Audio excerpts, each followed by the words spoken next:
Bonjour à tous, j'ai lu cette histoire Shabbat dernier, j'étais obligée de la partager, magnifique. Cette histoire, elle s'est passée il n'y a pas très longtemps, il y a quelques semaines. Elle s'est passée à New York. Il y a une association qui s'appelle Chesed Shel Emet. Chesed Shel Emet, c'est une association qui vont payer si quelqu'un ne peut pas payer un enterrement. Si quelqu'un, par exemple, il est mort, et il n'a pas de famille, etc. Donc eux, ils vont venir et ils vont payer pour l'enterrement de la personne, pour donner de la dignité au corps juif. Et donc voilà que il reçoit un appel à Chesed Shel Emet. Et c'était avant Sukkot. Non, juste après Sukkot. Donc Mamash, cette année, il n'y a pas tellement longtemps. Ils reçoivent un appel, Chesed Shel Emet. Ils disent bonjour, est-ce que c'est Chesed Shel Emet? Ils disent oui. Ils disent voilà, mon nom il s'appelle Asher. J'habite à Williamsburg, qui est un quartier de New York. Et je viens de recevoir un appel qui est très très bizarre. Donc je me suis dit, je vais vous appeler pour vous en parler. Alors il dit oui, qu'est-ce que c'est? Il dit voilà, il y a le coroner office, c'est-à-dire ceux qui gardent les corps quand ils sont morts, etc. Quand on ne sait pas où mettre les corps morts. Ceux qui gardent les corps, ils viennent de nous téléphoner. Actually, ils sont en train de taper à toutes les portes du building. Parce qu'on avait une femme qui s'appelait Regina Schwartz, qui habitait dans ce building. Et apparemment, elle est morte dans une maison de retraite. Et personne, elle n'a pas de famille, c'était une survivante de l'Holocauste, elle n'a pas de famille, elle n'a personne. Et comme personne n'a réclamé le corps, ils vont le donner à l'hôpital pour les étudiants en médecine, pour que les étudiants en médecine, ils puissent couper le corps, le dissecter, etc. et l'utiliser pour apprendre la médecine. Alors que on sait tous que dans la Torah, c'est très important que le corps, c'est sacré. On ne touche pas le corps. On fait très très attention. Donc il a dit, je vous ai appelé tout de suite parce que moi ils m'ont demandé ce que j'étais sa famille, j'ai dit non.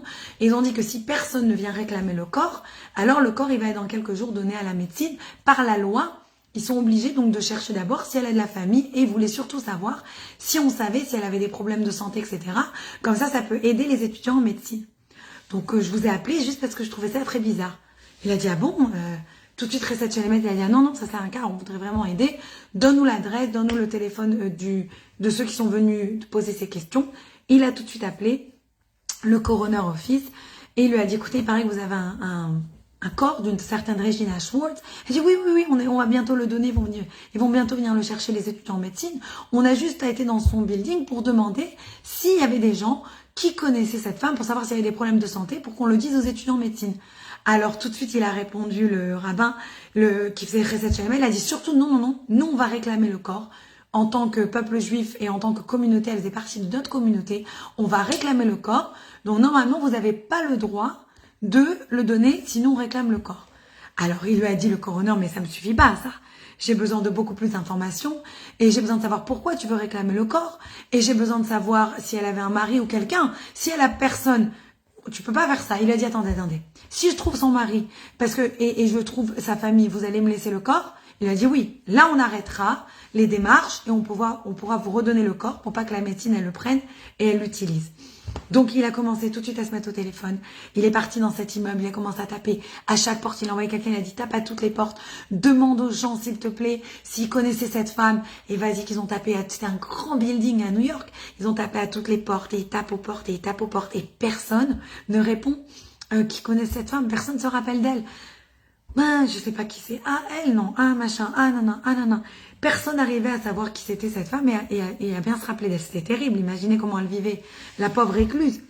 Et voilà que, à ce moment-là, il y a le dernier appartement qui vont taper à la porte. Ils vont le voir, etc. Et ils disent, oui, moi, je me rappelle que cette femme, elle avait son mari, elle vivait là avec son mari. Et son mari, il était mort. Et elle a été prise parce qu'elle est tombée malade, donc elle est partie habiter dans une maison de retraite. Donc oui, je me rappelle très très bien. Et d'ailleurs, ils allaient prier dans cette synagogue. Et vas-y qui donne la synagogue où ils allaient prier. Donc vite, ils vont à la synagogue pour essayer de trouver les informations sur la famille, sur le mari, etc. Et là, il dit, écoutez, déjà, il appelle, il dit, écoutez, nous, on a trouvé des gens de sa famille, donc ils ont signé les papiers, déjà, ils ont arrêté que le corps, il allait pas aller à la médecine. Maintenant, ils devaient l'enterrer, le corps. Et ils savaient pas où l'enterrer, donc ils ont dit, on va aller vite trouver sa famille pour essayer de l'enterrer peut-être près de son mari, puisqu'apparemment, son mari était mort près de sa famille. Et donc voilà qu'ils vont essayer dans cette synagogue où on lui a dit qu'il prie, il demande à tout le monde. Encore une fois, personne ne se rappelle. Jusqu'à ce qu'un vieux monsieur, il arrive, il dit, écoutez, moi je me rappelle. Je me rappelle, il était toujours assis à cette place-là, son mari, et il lisait Tehillim tout le temps. Il lui dit, alors c'est magnifique, alors comment il s'appelle? Alors il disait, il s'appelle Avraham Moshe. Et il était enterré dans le Siget, dans le Sigeter, le cimetière des Sigeter. Donc ils vont dans ce cimetière-là, et il appelle la personne qui était le dirigeant du cimetière, qui s'appelait Mr. Klein, et pardon, qui s'appelait pas Mr. Klein, excusez-moi, qui s'appelait Rabbi Teitelbaum, qui s'appelle Rabbi Teitelbaum. Et Rabbi Teitelbaum, il a vraiment tout écrit, il a vraiment, c'est tout écrit dans des dossiers, tout est marqué. Il lui dit, regarde, cherche Avraham Moshe Schwartz, parce que sa femme Regina, elle est morte, et on va venir l'enterrer à côté de son mari. Et il cherche de partout, des milliers de records. Il trouve pas. Il dit, il n'y a pas son nom. Avraham Moshe Schwartz n'est pas dans notre cimetière. Il dit, mais c'est pas possible. Et je t'en supplie, recherche. Il cherche 2 fois, 3 fois. Impossible. Donc ils disent, écoute, si on trouve pas, on va devoir l'enterrer comme une inconnue dans un endroit avec tout le monde. On ne sait pas où il est son mari. Donc ils ont oublié, ils ont décidé de l'enterrer le lendemain. Voilà qu'il va partir de son office, de son bureau ce soir-là, et il reçoit un téléphone d'un certain Monsieur Klein. Il dit, monsieur, oui, bonjour, je m'appelle Monsieur Klein, est-ce que c'est Chesed Shelemet? Alors il dit, oui, c'est moi. Il dit, je suis désolée, vous allez vous moquer de moi, mais je suis obligée de partager ce qui vient de m'arriver. Alors il dit, non, je vais pas me moquer de vous, mais de quoi vous parlez? Qu'est-ce qui vous est arrivé? Alors il dit, écoutez, avant que je vous raconte, j'ai eu un rêve très très bizarre, mais avant que je vous raconte mon rêve, je voudrais d'abord vous expliquer que ma belle-mère, elle habitait au 85 Taylor Street. Alors tu dis, attends, mais 85 Taylor Street, c'est là où il y avait Regina Schwartz, c'est là où il y avait cette femme qu'on essaie d'enterrer. Il dit alors, déjà il a dit ça, l'autre il a eu déjà des frissons, il a dit, mais pourquoi vous m'appelez? Il dit, bah écoutez, je voudrais vous dire que ma belle-mère c'était une grande sadéquette. Et là où elle habitait dans son immeuble, toujours elle allait donner à manger aux autres. Et cette femme-là, cette Madame Schwartz, c'était une des personnes à qui elle donnait à manger parce qu'elle était la pauvre très vieille. Et elle et son mari, ils n'avaient pas d'argent, donc elle allait tout le temps leur donner à manger. Et voilà que son mari, il est mort, et donc elle allait donner à manger que à la femme. Et voilà qu'une fois, la femme, elle est tombée très très malade, et elle a disparu. Ils l'ont prise pour l'emmener à l'hôpital, et on l'a plus jamais revue. Et on a essayé d'appeler les hôpitaux, on a essayé d'appeler les maisons de retraite. On n'a jamais réussi à reconnecter avec ces gens-là, on n'a jamais réussi à les retrouver. Donc, c'était à peu près dans les années 1980. On n'a jamais réussi à les retrouver quand son mari il est mort, et ils l'ont pris. Et on a tout fait, on ne savait plus où elle était, donc on a arrêté de leur donner à manger. On avait beaucoup de la peine. Et il lui dit, mais excusez-moi, vous me parlez de Regina Schwartz, mais comment s'appelait son mari? Il dit, oui, son mari, c'était Moshe Zeev Schwartz. Il dit, attends, alors Moshe Zeev Schwartz? Mais non, on m'a dit qu'il s'appelait Avraham Moshe. Il dit, non, je vous assure, il s'appelait Moshe Zeev. Vous n'avez pas le bon prénom, il s'appelle pas Avraham Moshe. Il dit, mais je peux continuer ce que je voulais vous raconter? Il lui dit, oui, vas-y. Et il lui dit, et sa femme, elle s'appelait Rivka, mais je crois qu'on l'appelait Regina. Il dit, oui, mais pourquoi on racontait cette histoire? Il dit, je voudrais juste vous dire quelque chose qui m'est arrivé. Hier soir, on dormait, ma femme et moi, et je me suis réveillée, et d'un seul coup, j'ai eu un rêve très bizarre. Mon rêve, c'était que j'ai vu Monsieur Schwartz dans mon rêve, et il a dit, il s'est mis devant moi comme ça, et il a dit, je suis Avraham Moshe Schwartz. Je suis enterré dans la 3e rangée du cimetière Siget. S'il te plaît, va le dire pour ma femme. Je me suis réveillée et j'ai dit, mais c'est quoi ce rêve-là? Moi, j'ai essayé d'oublier, mais d'un seul coup, je vois que ma femme aussi, elle s'est réveillée. Et ma femme, elle se tourne vers moi, elle me dit, je viens d'avoir un rêve très bizarre. Et elle a eu exactement le même rêve que moi.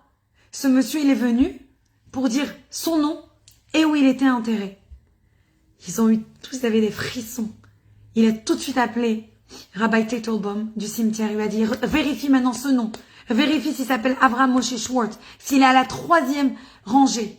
Ils ont vérifié. Il a dit, oui, j'ai un Avraham Moshe Schwartz à la 3e rangée. Et il y a une place juste à côté de lui. Ça veut dire juste derrière, donc juste pas loin de son tombeau. Vous imaginez comment ils ont tous tremblé.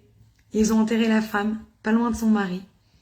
Et ils se sont dit, regardez, quel tzadikim, que le mari il est revenu en rêve chez des gens étrangers. Cette histoire, elle s'est arrivée il y a quelques semaines, il y a quelques mois, juste après ce Soukot-là. et le mari est venu en rêve pour dire où enterrer sa femme, pour qu'elle soit près de lui, même après la mort. Je trouvais cette histoire tellement, tellement, tellement belle.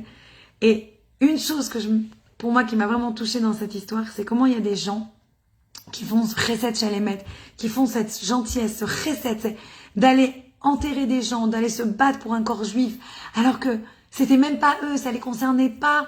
Ils auraient pu aussi dire on s'en fout. Mais non, ils ont fait avec tout leur cœur. Et pour moi, c'est ça qui a réveillé que d'outre-tombe, de sa tombe, le mari il est venu pour que sa femme elle soit bien enterrée près de lui. Je voulais juste partager cette histoire parce qu'elle m'a donné des frissons et que vraiment, Bezrat Hashem, toujours on ajoute du chesed et de la gentillesse envers les uns les autres. À bientôt.